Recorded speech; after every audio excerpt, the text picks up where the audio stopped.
Hello buddies, ఎలా ఉన్నారంతా? బాగా enjoy చేస్తున్నారా? ఇవాళ బస్లో వెళ్తుంటే నా పక్క సీట్లో ఇద్దరు అమ్మాయిలు కూర్చున్నారు. వాళ్ళేమో ఈసీ అమ్మాయిలు, మాట్లాడుకునేదేమో మెకానికల్ అబ్బాయిల గురించి. ఈ మాటలు వింటుంటే నాకైతే నా కాలేజ్ డేస్ గుర్తొచ్చాయి. ఈ బ్రాంచెస్ మధ్య మాటలు, గొడవలు ఎవర్ గ్రీన్ కదా. ఇప్పుడు మీకు నా కాలేజ్లో జరిగిన ఒక చిన్న స్టోరీ చెప్తా. అదేంటంటే, ఇందాక మీతో చెప్పినట్టు మా కాలేజ్లో కూడా ఈసీలో శ్వేత, అఖిల అని ఇద్దరు ఫ్రెండ్స్ ఉండేవాళ్ళు. అలాగే మెకానికల్లో రాహుల్, సంతోష్ అని ఇద్దరు అబ్బాయిలు ఉండేవాళ్ళు.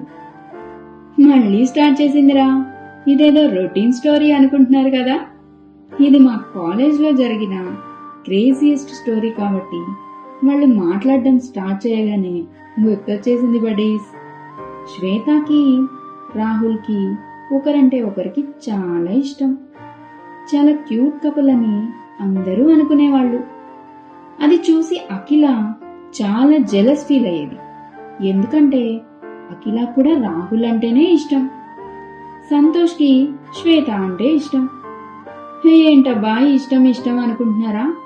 చెప్తా వినండి. బై ద వే బడీస్, ఏ కథలో అయినా ఒక విలన్ కామన్ కదా. మరి మన కథలో విలన్ ఎవరో మీరు గెస్ చేయండి.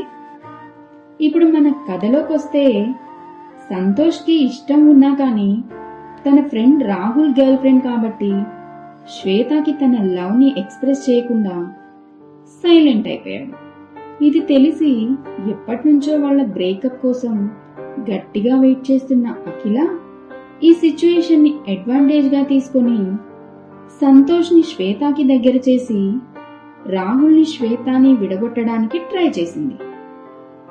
ఇలా చేయడానికి శ్వేత మీద చాలా రకరకాల గాసిప్స్ క్రియేట్ చేసి అవన్నీ క్రియేట్ చేస్తుంది తనే అని ఎవ్వరికీ తెలియకుండా జాగ్రత్త పడింది. కానీ ఈ ప్రాసెస్ లో సంతోష్ తెలివైనవాడు కాబట్టి ఇదేదో తేడాగా ఉందిరా అనుకొని రాహుల్తో డిస్కషన్ మొదలు పెట్టాడు.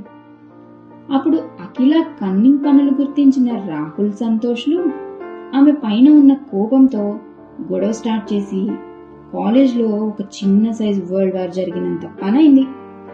కానీ అప్పటికే పాపం శ్వేత, రాహుల్ మధ్య జరగాల్సిన గొడవలన్నీ జరిగిపోయాయి.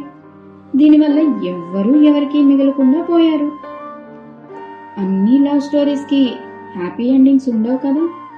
కొన్ని స్టోరీస్ వాళ్ళ మిస్అండర్స్టాండింగ్స్ వల్ల బ్రేక్ అయితే, కొన్ని ఇలా చుట్టూ ఉండే ఫ్రెండ్స్ వల్ల, వాళ్ళు క్రియేట్ చేసే గాసిప్స్ వల్ల కూడా జరుగుతుంటాయి.